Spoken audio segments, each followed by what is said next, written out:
السلام علیکم دوستوں، میں ہوں آپ کی host Arsala Javed. Program horror night میں بہت خوش آمدید۔ امید ہے کہ آپ سب لوگ خیریت سے ہوں گے۔ بڑھتے ہیں واقعے کی طرف۔ یہ واقعہ آج سے 20 سے 22 سال پرانا واقعہ ہے، جب میری عمر 18 سے 20 سال کے قریب تھی۔ یہ میرے تایا کے گھر کا واقعہ ہے، اور میں نے اپنے والدین سے سنا تھا کہ میرے تایا بہت ہی نیک اور پرہیزگار انسان تھے۔ ہمیشہ سفید لباس میں اور شال پہن کے رکھتے تھے۔ جس گاؤں میں وہ رہتے تھے، اس گاؤں میں ان کی ایک بہت بڑی حویلی تھی۔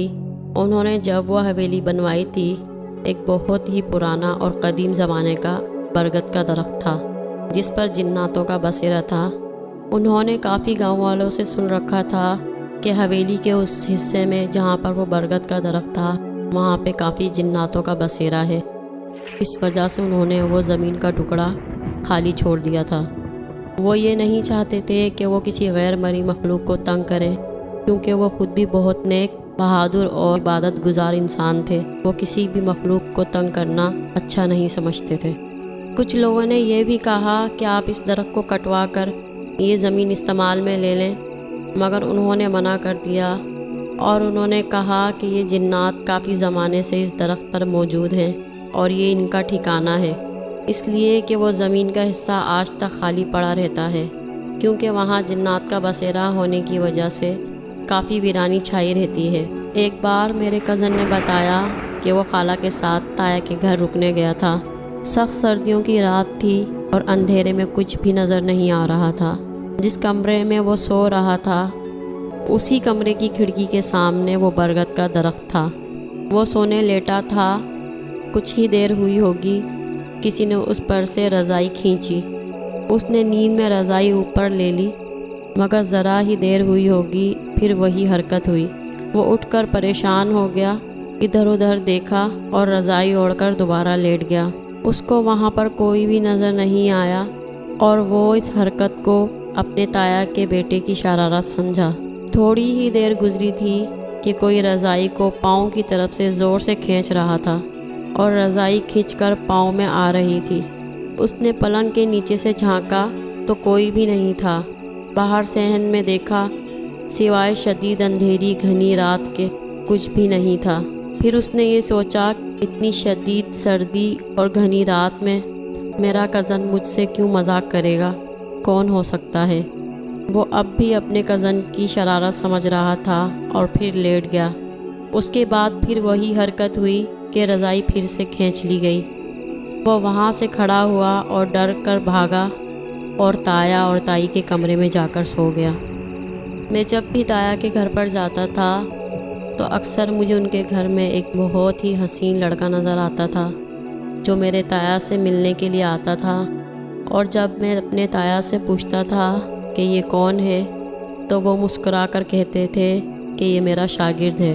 ایک مرتبہ ہمارے تایا نے ہمیں دعوت دی کہ ان کے بڑے بیٹے کی منگنی ہے اور ہم لوگ فوراً آ جائیں۔ ہم لوگوں کو بہت خوشی تھی کہ ان کا ایک ہی بیٹا تھا۔ اس کے بعد ہم لوگوں نے تیاریاں شروع کر دیں۔ ہم 2 دن پہلے ہی منگنی میں پہنچ گئے تھے، اور میرے تمام دوست اور میں بہت خوش تھا۔ سب سے زیادہ خوشی تو مجھے اس بات کی تھی، ایک تو ہم عرصے کے بعد اکٹھے ہوئے تھے، اور دوسرا یہ کہ منگنی کا گھر تھا، وہ بھی تایا کی حویلی میں۔ یہ منگنی سے 1 رات پہلے کی بات تھی۔ ہم تمام کزن نے رات میں کرکٹ کا پروگرام بنایا، اور آپس میں اسی برگد کی درخت کی طرف کرکٹ کھیلنے لگے۔ حویلی کے چاروں طرف اچھا خاصا باغیچہ بنا ہوا تھا، اور کافی ساری گھاس اگی ہوئی تھی۔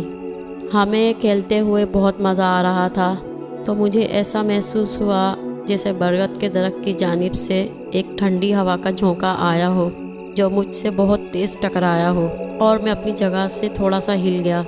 جب بیٹنگ کی باری میری آئی تو میں نے ایک شاٹ لگایا، تو ہم کیا دیکھتے ہیں کہ بال آسمان کی طرف گئی، تو ہم لوگ بہت حیرت میں پڑ گئے کہ ہماری بال خلاؤں میں گم ہو چکی تھی۔ تمام کزن سے زیادہ حیرت مجھے خود تھی کہ یہ کیسے ہو گیا، اور ابھی ہم یہ سوچ ہی رہے تھے کہ بال کہاں گئی۔ ہم نے نئی گیند لانے کا ارادہ کیا۔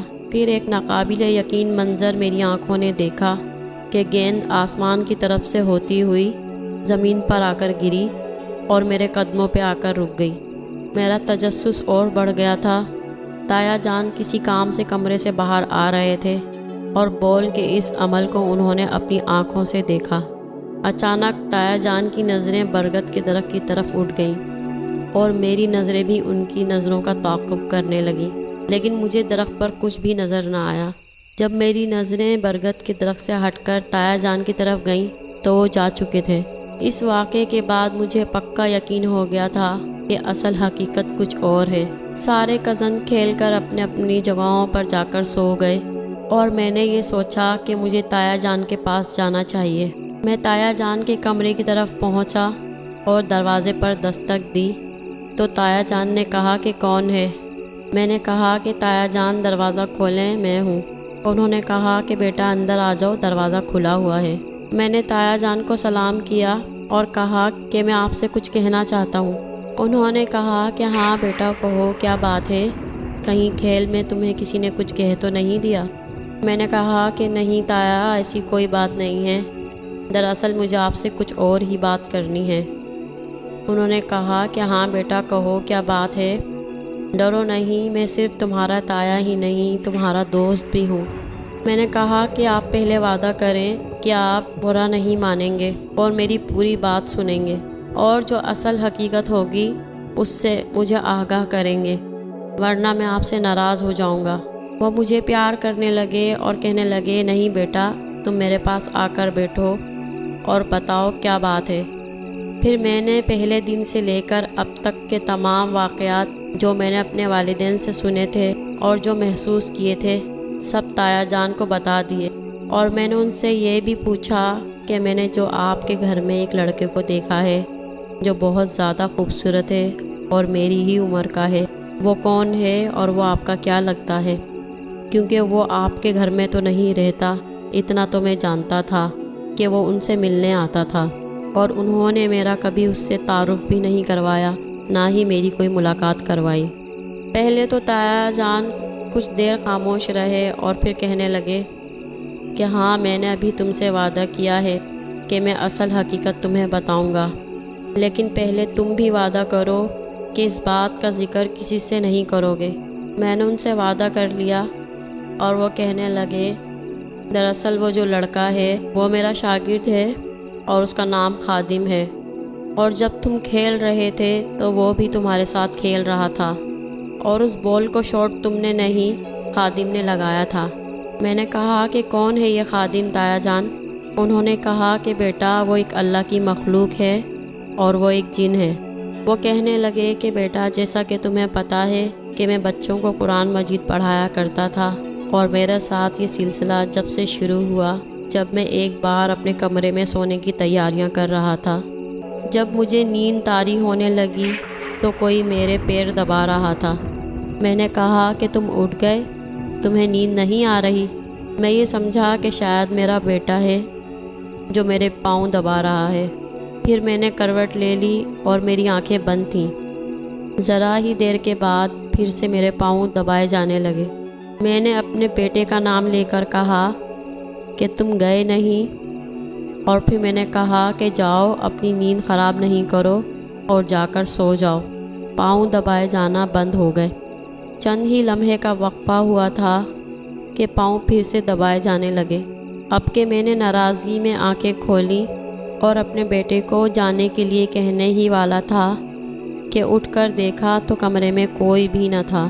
میں حیران ہوا اور وہ ہر حصہ میں نے چھان لیا اور کمرے کا ہر حصہ دیکھ لیا، مگر وہاں پر کوئی موجود نہ تھا۔ میں کافی پریشان ہوا کہ یہ سب کیا تھا۔ میں لیٹ گیا اور پھر میری آنکھ لگ گئی۔ میں نے خواب میں دیکھا کہ کوئی شخص اندر آیا ہے اور میرے پیروں کے قریب پلنگ پر بیٹھ کر مجھے دیکھ رہا ہے۔ اسی وقت میری آنکھ کھل گئی تو مجھے اپنے قریب سفید کپڑوں میں ہیولا سا نظر آیا۔ وہ بالکل میرے سامنے میرے پیروں کے پاس ہی بیٹھا ہوا تھا اور بڑے میٹھے انداز سے مجھ سے کہنے لگا کہ میں آپ کا خادم ہوں، مجھ سے مت ڈریے، اور میں ایک ہندو مذہب سے تعلق رکھتا ہوں۔ میں گزر رہا تھا اور میں نے آپ کو دیکھا تھا کہ آپ بچوں کو قرآن پڑھا رہے تھے۔ میں اس قرآنی آیتوں کو سن کر آپ کی طرف کھینچا چلا آیا۔ کیونکہ مجھے یہ قرآن مجید بہت پسند آنے لگا اور میں ہر دوسرے دن آپ کے پاس آ کر بیٹھتا اور گھنٹوں تک اس قرآن مجید کی آیتیں سنتا جو آپ بچوں کو پڑھا رہے ہوتے تھے، مگر آپ کو اس چیز کا علم نہیں ہوتا تھا کہ میں آپ کے پاس موجود ہوں، اور مجھے آپ کا مذہب بہت پسند ہے اور میں آپ کے مذہب کے بارے میں بہت کچھ جاننا چاہتا ہوں، اور آپ بھی مجھے وہ قرآن سکھائیے۔ میں نے اس غیر مرئی مخلوق سے کہا کہ بہت بہت شکریہ، میں تم سے راضی ہوں، اور کل تم میرے پاس قرآن مجید پڑھنے کے لیے آ جانا اور میں تمہیں ترجمے کے ساتھ یہ ساری آیتیں پڑھ کر سناؤں گا۔ اب مجھے سو جانے دو۔ غیر مرئی مخلوق مان گئی اور میں سو گیا۔ میں جب بچوں کو قرآن مجید پڑھاتا تو وہ روزانہ آ جایا کرتا، اور سب کے چلے جانے کے بعد وہ مجھ سے قرآن مجید سیکھتا اور ترجمہ سنتا۔ اس کے بعد وہ کہنے لگا کہ مجھے آپ کا مذہب بہت پسند آیا، مجھے آپ مسلمان کیجئے۔ میں نے اس کو کلمہ شہادت پڑھایا اور اس کے بعد وہ ایمان لے آیا اور مسلمان ہو گیا۔ اس جنات کو میرا پیار اور محبت اور سلوک بہت اچھا لگا، اور اس نے وعدہ کیا کہ اب میں آپ کو چھوڑ کر کہیں بھی نہیں جاؤں گا اور ہمیشہ آپ کے ساتھ رہوں گا۔ میں نے بھی اس سے وعدہ لیا کہ جب تک میں زندہ ہوں تم مجھ سے ملنے آ سکتے ہو اور جب چاہے میرے گھر میں رہ سکتے ہو۔ اب وہ 5 وقت کی نماز اور صبح کے وقت میرے پاس قرآن مجید کی تلاوت کرتا ہے، اور وہ تمہاری ہی عمر کا لڑکا ہے۔ تھوڑی ہی دیر کے بعد میرا ڈر کچھ کم ہوا تو میں نے تایا جان سے کہا کہ آپ نے مجھے خادم کے بارے میں اتنا کچھ بتا دیا ہے تو اس سے میری ملاقات بھی کروا دیں، میں بھی تو دیکھوں کہ یہ غیر مرئی مخلوق کیسی ہوتی ہے اور یہ جن کیسے ہوتے ہیں۔ وہ میری بات پر پہلے تو مسکرانے لگے اور کہنے لگے کہ اگر تم اسے اصل صورت میں دیکھو گے تو بے ہوش ہو جاؤ گے، لیکن میں اس سے کہوں گا کہ وہ انسانی شکل میں تمہارے پاس آئے تاکہ تم ڈر نہ جاؤ۔ میں نے کہا کہ ہاں یہ ٹھیک ہے تایا جان۔ تایا جان منہ ہی منہ میں کچھ پڑھنے لگے۔ اگلے ہی لمحے دروازے پر دستک سنائی دی۔ تایا جان نے بغیر پوچھے کہا کہ اندر آ جاؤ۔ اسی وقت دروازہ کھلا اور ایک بہت ہی خوبصورت میری ہی عمر کا لڑکا اندر داخل ہوا۔ اس کی شکل و صورت ایسی تھی جیسے 14ویں کا کوئی چاند ہو۔ اس کے بال بھی بہت سنہری تھے اور اس نے سفید رنگ کا شلوار قمیص پہنا ہوا تھا۔ اندر داخل ہوتے ہی خادم نے پہلے تو تایا جان کو سلام کیا اور پھر مجھ سے ہاتھ ملایا اور کہنے لگا، ڈرے تو نہیں دوست؟ میں نے اس سے کہا کہ نہیں، میں نہیں ڈرا، اور مجھے ایسا لگ رہا تھا کہ جیسے میں کوئی خواب دیکھ رہا ہوں۔ کچھ دیر تو خادم مجھ سے باتیں کرتا رہا اور پھر تایا جان کے اشارے پر واپس چلا گیا۔ خادم کے جاتے ہی میں نے تایا جان سے پوچھا کہ اب وہ کہاں گیا ہے، تو وہ کہنے لگے کہ برگد کے درخت کے اوپر ہی اس کا ٹھکانہ ہے۔ میں جب تایا جان کا شکریہ ادا کر کے جانے لگا تو وہ کہنے لگے کہ بیٹا اپنا وعدہ یاد رکھنا اور کسی کو بھی نہیں بتانا۔ میں نے کہا کہ تایا جان کہ اس بات کا ذکر میرے والدین کے علاوہ کسی اور کو بھی ہے؟ تو وہ ہنستے ہوئے بولے، بڑوں کو تو خادم کا پتہ ہے، لیکن بچوں کو اس لیے نہیں بتایا کہ کہیں وہ ڈر نہ جائیں۔ منگنی ختم ہونے کے بعد جب ہم اپنے گھر جانے کی تیاریاں کرنے لگے تو میں نے تایا جان سے ایک مرتبہ پھر درخواست کی کہ وہ مجھے خادم سے ملوا دیں، تو انہوں نے اجازت دے دی۔ اس دن بھی خادم مجھ سے بہت خوشی سے ملا اور ہم نے کافی باتیں کی۔ ایسا لگتا ہی نہیں تھا کہ جیسے وہ کوئی آتشی مخلوق ہو۔ جب میں خادم سے مل کر جانے لگا تو میں نے کہا، میں تم سے دوبارہ ضرور ملاقات کروں گا۔ وہ مسکرا کر کہنے لگا کہ بے شک آپ مجھ سے دوبارہ مل سکتے ہو۔ وہ کہنے لگا کہ کہو تو میں تمہیں تمہارے گھر پلک جھپکتے ہی پہنچا دوں۔ اس کے لیے مجھے تمہارے تایا جان اپنے استاد محترم سے اجازت لینی پڑے گی، لیکن اس کے لیے مجھے تمہارے تایا جان نے اجازت نہیں دی۔ میں نے اس سے کہا کہ نہیں، مجھے تم سے مل کر خوشی ہوئی، اب ہم جا رہے ہیں۔ چند مہینے گزرنے کے بعد میرے والد نے مجھے بتایا کہ تایا جان کا انتقال ہو گیا ہے اور وہ ہمیں چھوڑ کر اس دنیا سے چلے گئے ہیں۔ ہمیں ابھی کے ابھی ان کے ہاں جانا پڑے گا۔ ہم اسی وقت ٹرین کے ٹکٹ کروا کر کراچی سے روانہ ہوئے اور تایا جان کی حویلی پہنچ گئے۔ تایا جان کی تدفین کے وقت میں بہت زیادہ رویا اور بار بار مجھے خادم کا بھی خیال آ رہا تھا۔ میری نظریں چاروں طرف، خاص طور پر برگد کے درخت کی طرف دیکھ رہی تھیں، لیکن خادم مجھے کہیں بھی نظر نہیں آیا۔ تایا جان کی تدفین کے لیے میں اپنے والد کے ساتھ ان کی قبر پر گیا تو اس وقت میرا غم سے بہت برا حال تھا اور میری آنکھوں سے آنسو بہہ رہے تھے اور میں مسلسل رو رہا تھا کیونکہ مجھے اپنے تایا جان سے بہت لگاؤ تھا۔ تھوڑی تھوڑی دیر میں مجھے ایسا لگا جیسے کوئی میرے کندھے پر ہاتھ رکھ کر مجھے دلاسا دے رہا ہو۔ میں سمجھا کہ شاید میرے والد ہیں، کیونکہ اس وقت ان کے اور میرے علاوہ دور دور تک کوئی نہ تھا۔ لیکن جب میں نے پیچھے مڑ کر دیکھا تو والد صاحب مجھ سے کافی فاصلے پر کھڑے ہوئے تھے اور ان کے ہاتھ دعا کے لیے اٹھے ہوئے تھے۔ اسی وقت مجھے محسوس ہوا کہ ہو نہ ہو یہ خادم ہی ہے جس نے مجھے دلاسا دیا تھا۔ اس وقت میں نے والد سے کچھ کہنا مناسب نہیں سمجھا۔ جس دن ہمیں واپس آنا تھا اس سے ایک رات پہلے سوتے ہوئے میں نے خواب دیکھا کہ میں سو رہا ہوں اور کمرے میں ایک جانب اچانک تیزی سے سفید رنگ کا گاڑھا دھواں پھیلتا ہوا جا رہا ہے اور پھر وہ دھواں آہستہ آہستہ ایک ہیولے میں تبدیل ہونا شروع ہو گیا اور خادم کا روپ دھار لیا۔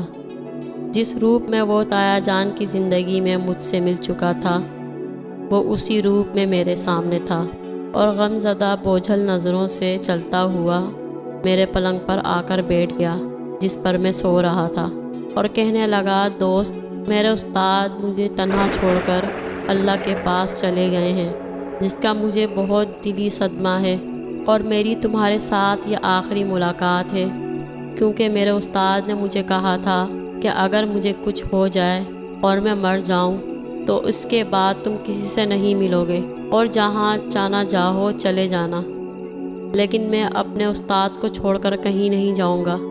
بس میں نے بھی ان کی طرح اپنا ٹھکانہ تبدیل کر لیا ہے۔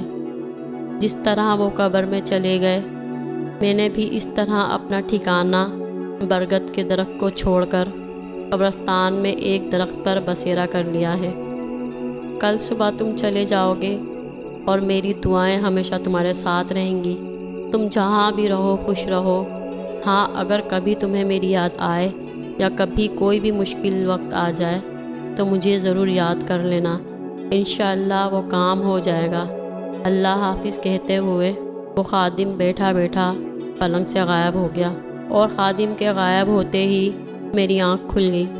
اس وقت کمرے میں ویسی ہی مسحور کن خوشبو محسوس کر رہا تھا جیسی خادم سے پہلی 2 ملاقاتوں میں تایا جان کی زندگی میں محسوس کر چکا تھا۔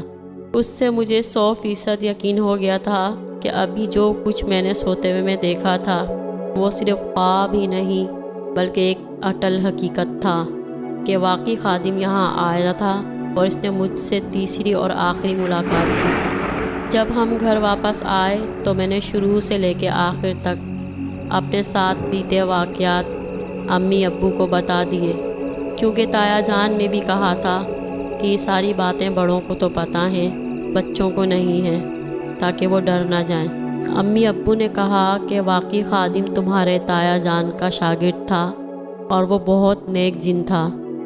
آج اس واقعے کو کئی سال بیت چکے ہیں اور جب بھی مجھے تایا جان اور خادم کی یاد آتی ہے تو میرا دل بھر آتا ہے اور میں رونے لگ جاتا ہوں۔ اور ہاں، اگر کوئی کام مجھ سے نہ ہو رہا ہو اور مشکل پیش آ جائے تو میں خدا کے بعد خادم کو یاد کر لیتا ہوں اور وہ کام چٹکیوں میں ہو جاتا ہے اور میرا یقین مزید پختہ ہو جاتا ہے کہ واقعی آج بھی خادم ہمارے نزدیک یہیں کہیں موجود ہے۔ لوگ کہتے ہیں کہ جنات انسانوں کو تنگ کرتے ہیں اور انہیں نقصان پہنچاتے ہیں۔ میں یہ بات مانتا ہوں کہ جنات یہ سب کرتے ہیں، مگر کچھ جنات نیک ہوتے ہیں جو نقصان نہیں پہنچاتے اور نہ ہی تنگ کرتے ہیں۔ نیک جنات انسانوں اور ان کی نیک اولادوں کو پریشان اور تنگ نہیں کرتے۔ یہ تھا وہ واقعہ جو ہم نے آپ کو بتایا۔ اپنا بہت سا خیال رکھیے گا، دعاؤں میں یاد رکھیے گا۔ اللہ حافظ، اللہ نگہبان۔